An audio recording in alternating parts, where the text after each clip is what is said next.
Hello, everybody. Welcome back to another episode of Teak&Mead. It's been a while. Yeah. Had some things come up that we had to go deal with, and we would have done one on our year, but things happen. So, I guess we can. This one will be our 1 year anniversary of Teak&Mead. It's kind of crazy to say. It's been a year. Yeah. And, it went from getting mead plastered in the backyard. Like, hey, we should do this on YouTube. We should not. And then we did. And then we did. So, yeah, it's been a good year. It's been a fun year. And lots happened. Yeah. Tried a lot of different meads. Yeah, that cross-country move right in the middle of it. Yeah. Made our first mead. Made our first mead, yeah. Crazy.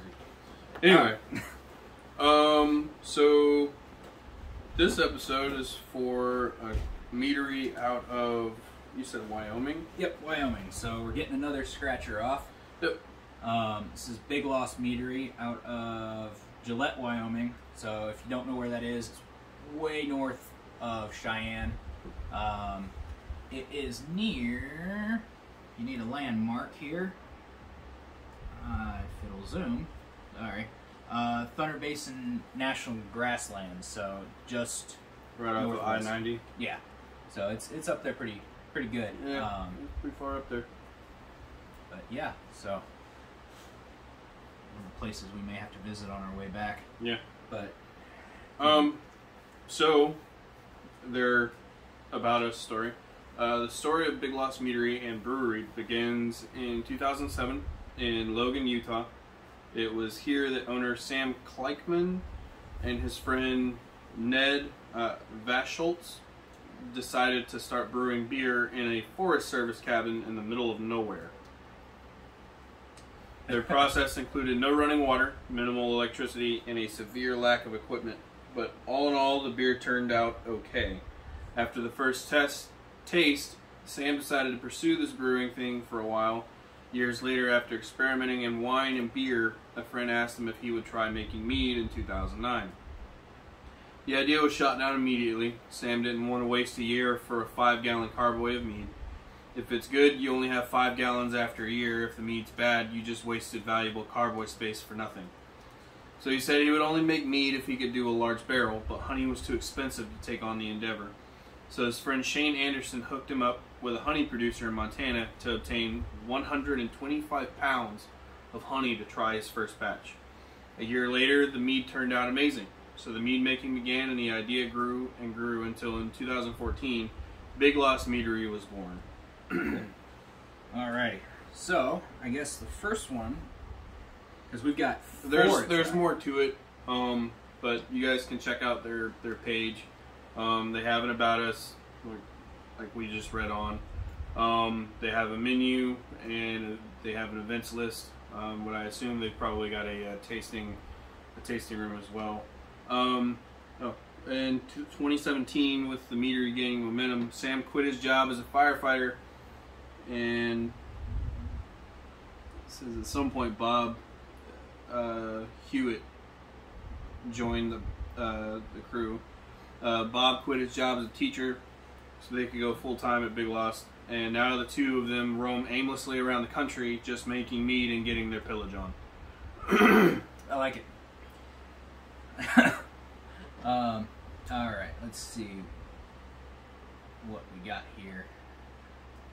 Oh, that's their in-house menu. Yeah. So Wild Man. So Wild Man is their traditional mead with strong honey notes that make no mistake of their origins. This clover honey mead is filled with flavors that, what the hell? Harken back to the legends of yore and the incredible exploits of the Wild Man himself. Designed to be paired with friends, he will never disappoint a crowd and will always add to the party. All right. Oh, they even have a story about the, I guess, the actual mead itself.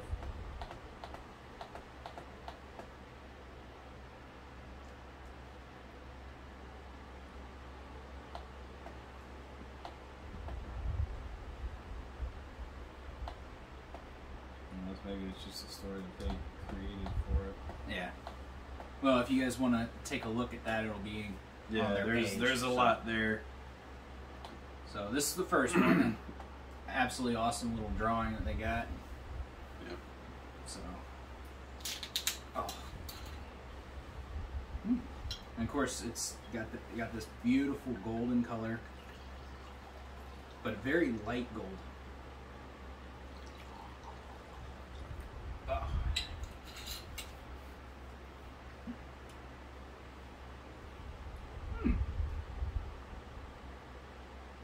What did you say this one was at? This one, oh yeah, percentage-wise, 18%. It's a little up there. Yeah, it's got a little more of a... You can kind of smell it. Yeah, a little bit of a actual alcohol note, where some of them hide it. This one kind of lets you know it's there. Yeah.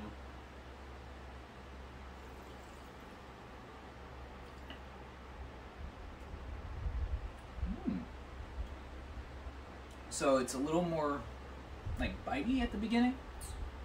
Yeah, and it bites throughout the entire flavor profile, but it's like, nice and sweet. It reminds me a lot of ours. Yeah, maybe we didn't screw that up then. Yeah, maybe. But then it gets this nice smoothness going to it that just exactly what you'd expect, and I say it all the time, of a true traditional mead. Mm-hmm.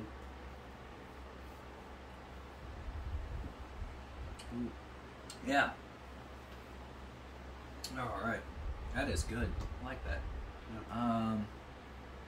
Next one will be Crazy Woman, Which is a mead with hibiscus and hops.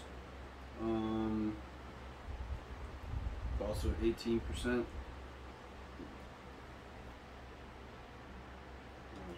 bottle had a story or not. Yeah, the rundown's right It's there. full of passionate beauty and floral notes that abound through the nostrils and float upon the palate. Yet behind her Eden-esque aroma, she packs a punch that will take out the most fervent of warriors. Designed to walk upon a knife's edge, she can take you either way. So handle with care, and if you decide to partake in her passion, be ready for the fury.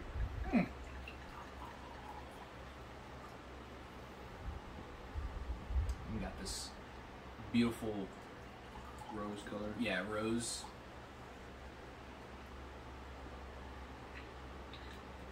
Very, very clear, filtered and everything, I guess. Yeah. Yeah, ours was definitely not filtered. Yeah, no. You almost needed to chew the last bottle. Maybe this blueberry one would be better. Yeah, maybe. I'm definitely I don't smell any of the hops.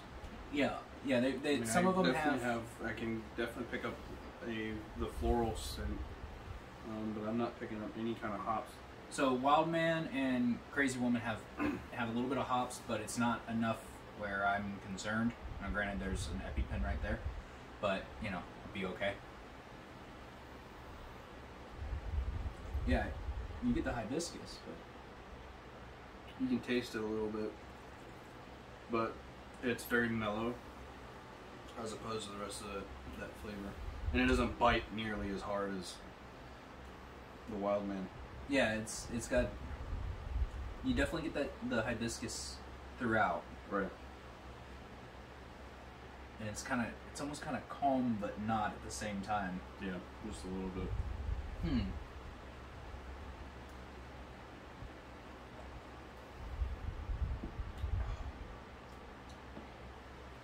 That was pretty good. Yeah, Kind of tasty. yeah.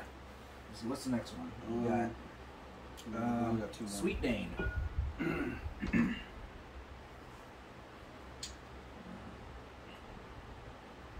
Alright, there's Sweet Dane.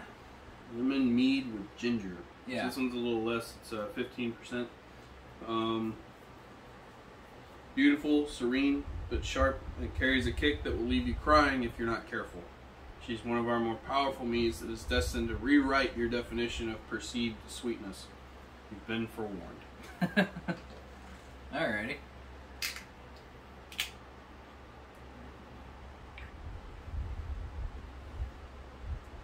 Oh.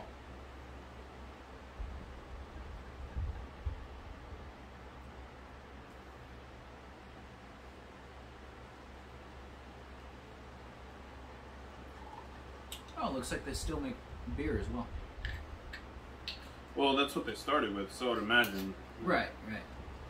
But oh, there's one for you. Oh, man. A Viking Mule. I'm going to have to try that sometime. I mean, we're about to make, what, 15 gallons, so... Something like that, yeah. Ooh! Wow. A lot of ginger. Yeah, but it's not, like... It's not like a sharp... nose burning. It's not a sharp ginger scent, though. Yeah. Ooh. I don't know, maybe... and I'm not getting the lemon at all, but... I get it a little bit, but not a lot. Not a lot.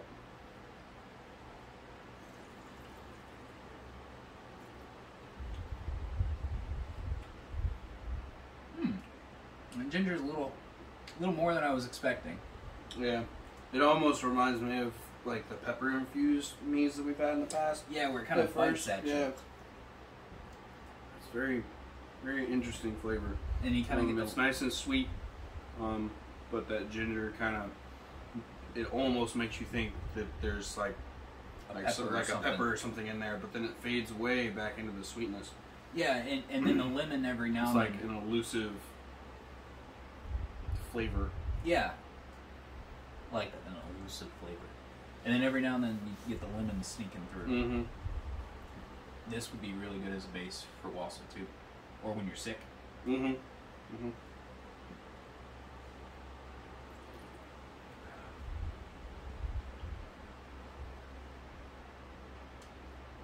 Yeah, the ginger, it pops really well. Like some it's almost overdone. But it's more of like the spiciness of the ginger and not like an actual ginger flavor.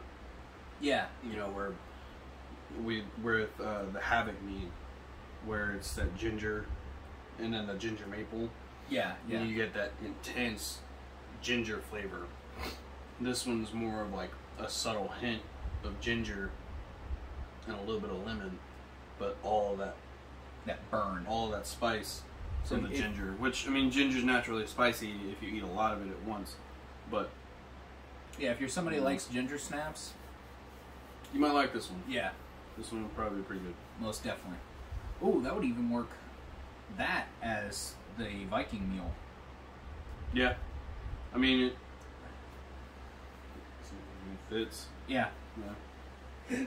It's kind of like a ginger ale with, 15%. Yeah. Yeah. So this one I couldn't find a write-up on. This one's gonna be. This one's called the Pomologist. It's blackcurrant mead fermented with basil. They've teamed up with Edible Prairie Project to build a locally sourced mead. The Pomologist. $3 from each bottle goes directly to Edible Prairie Project to support sustainable agriculture in Wyoming. You can check out edibleprairieproject.org for more information.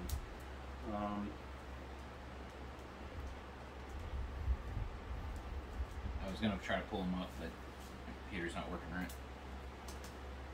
Or I just can't spell one and two. There it is. So they're also out of Gillette.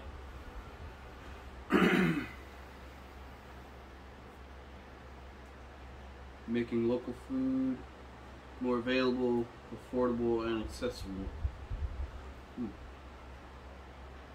I think that that's a cool idea. I mean, you know, a lot of meaderies either have their own apiaries or they outsource it from local farmers or bee farmers, and I think it's really cool that some meaderies also partner with in this case, you know, farmers for agricultural reasons as well. Yeah, because without the farms, without the ranches, without the apiaries, we wouldn't have this. We ain't got nothing. We ain't got food. We ain't got meat. We ain't got booze. Yeah. Go there, about us page. Oh, that's deciding to load. Mm-hmm. Ooh.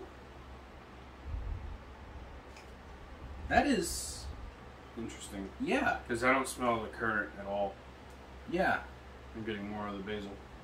But it's not like... So, Edible Prairie Project is a non-profit organization located in Campbell County, Wyoming.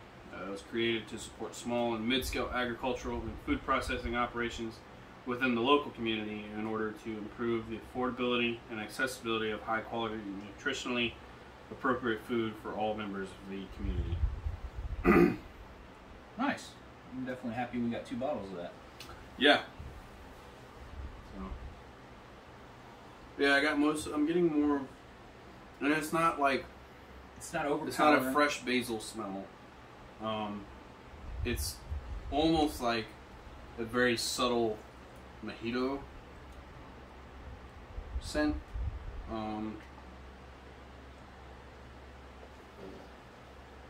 That is interesting. I don't know what to feel about that one. I like that one. I'm trying to figure out how to describe it. Like, you're not getting a lot of the blackcurrant. Yeah. Because we've had blackcurrant in the past, and it's one that's usually pretty tart. Yeah, the basil comes out pretty solidly, but it's not like I think the basil is more of like an envelope to all the other flavors that may be in it. Yeah. That's unique. But it's 18%. everything is they've gotten these flavors so subdued that nothing is a sharper tone than the rest, if that makes sense. Yeah, they've managed to get it where the basil comes out just enough where it doesn't overwhelm that flavor from the currant, or the sweetness that you can pull from the currant. And I think that was the big thing that we were going for, is the sweetness from the currant with that smoothness of the basil. Of course, and then sitting on 18%, it's like, it's a very, very drinkable. I mean, they've all been pretty drinkable. Yeah. And this one's surprisingly clear. Well, pale. Pale, yeah. Opaque? No, pale in color. Yeah. But it's very clear. They're all very clear. I mean, they're, what I imagine is probably filtered meads, but, you know, they're all very, very well crafted. Oh, yeah. They've got another one that I don't know if you'll like. They've got some flavors that they put together that are not the easiest. Yeah. To get to work out. So this is one that we didn't get because we figured you weren't going to like it because of banana. But I mean, we can try it. Yeah, I guess we're going to be doing a part 2, and then there's this one as well. Yeah. Huh. Best served with ice. Yeah, we'll have to give those two a try. Cherry mead. Yeah. Yeah, we'll have to try that.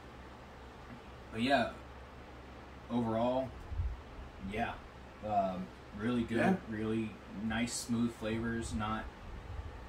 Nothing's really overpowering. Yeah, the ginger, I think cold would probably be better with that one.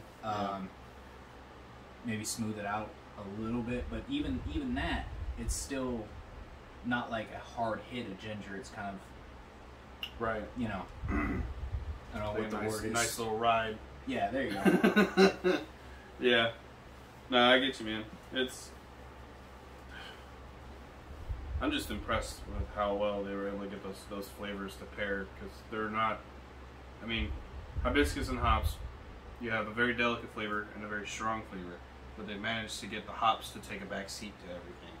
Yeah. And then the basil and the black currant, it's just, you get that kind of fresh herbal flavor from basil that's not super intense, but it's intense enough that it can take a front or a back seat to the sweetness from the currant.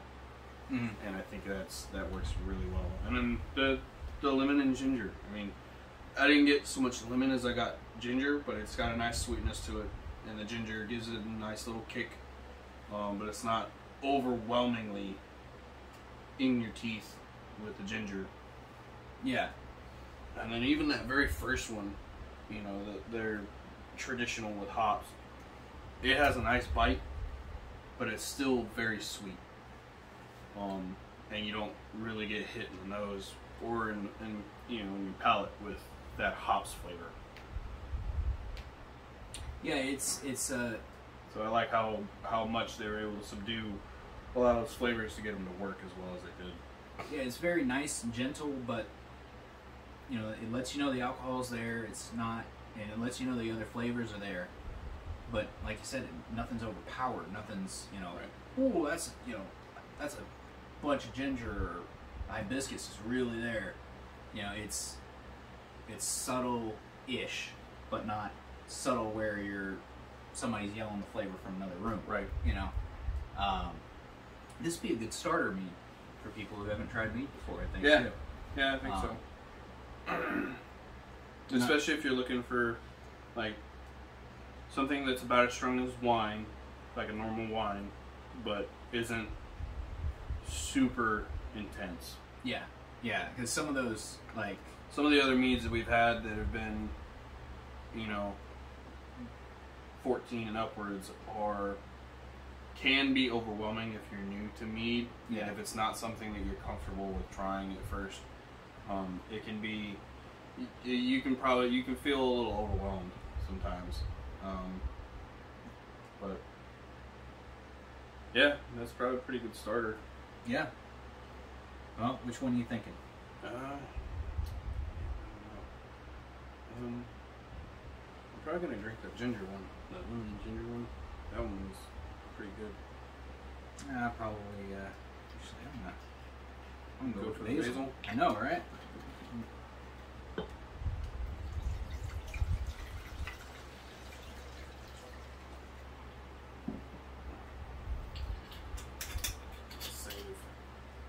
Save some of that. Luckily, well, we got another bottle of that one, right? Oh, well.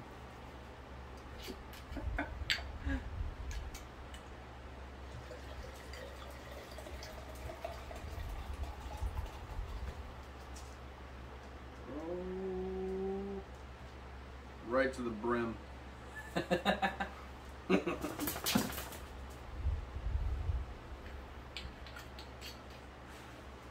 I also like that you don't weigh it, not really like a thing with the taste, but you don't need a bottle opener. They're just twist top. Yeah. Like, Yeah. Or, It makes drinking much more convenient. Yes. Well, I guess as always, be great to one another. Drink responsibly. And Skøl. Skøl.